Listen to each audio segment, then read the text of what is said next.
Again, Mike McDonald, welcome, coming out of Minneapolis, Minnesota. And are you using icebreakers in your business? And if you're not, you're probably missing out on a lot of sales. So one thing I know I struggled with for a long time and just really have to mentally focus on and be aware of it is focusing on, building rapport and creating icebreakers when you're having a conversation with someone. And, we get to the point where we're really efficient and we're prospecting, we're going through the numbers, we're not really stressed out about the people that join and the people that don't. But sometimes when we're doing that, we forget to build rapport and we forget to use icebreakers. So just having a conversation with someone beforehand. And I think a lot of times what marketers miss is, especially when they're prospecting online, is they just try and go for the sale right away. And they don't really ever try and provide value. They don't try and get to know the person.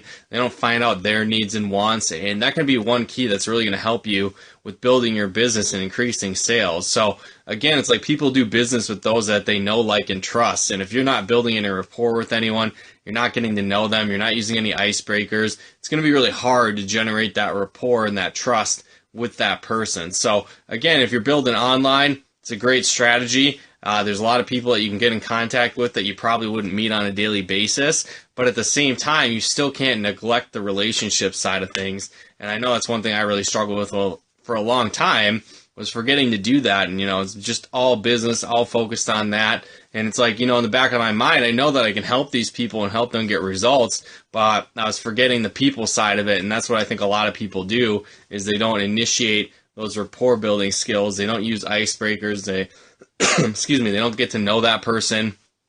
And again, they don't build that value and that rapport.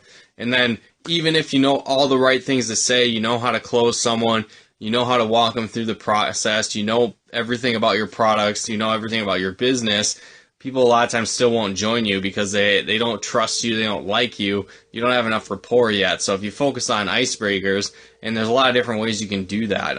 If you're networking, you can go through existing customers. So maybe you're reaching out to someone that's a friend of a friend, and you're like, hey, XYZ person, they're in my business, or they're a customer, and I'm reaching out, I'm helping out some of their friends, thought they might benefit as well, so I figured I'd reach out to you.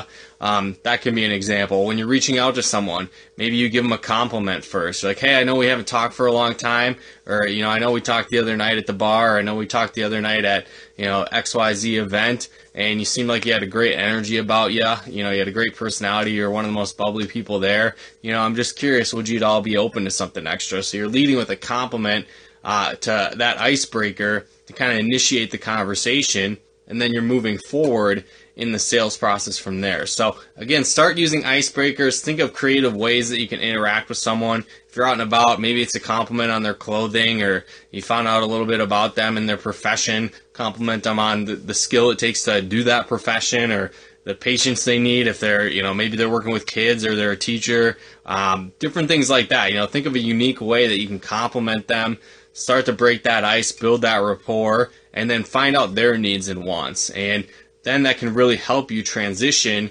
into your business in a normal way that's going to work out for you. So again, hopefully you guys got value out of this video. If you did, feel free to comment and share. And again, if you're watching on Periscope, feel free to throw out the hearts if that anything resonates with you, if you got some value from that. And again, if you do want to master the skill even more, be sure to head on over to coachmikemcdonald.com/form. I've got a training over there where I go through a very simple, duplicatable system that you can walk yourself through. Anyone that you're prospecting. So anyone, maybe it's online, maybe it's people you haven't talked to in a long time, someone you just met. It gives you a step-by-step system you can walk people through to find out their needs and wants, build instant rapport, and find out exactly how you can transition from that conversation to your business and have it be completely natural. And you're going to get a lot more people that are going to want to see what you have to offer, and get a lot more people in your business that way as well. So again, to get access to that, head on over to coachmikemcdonald.com/form, and you can plug into that training as well. But thanks again, everybody, for tuning in. We'll talk to you soon.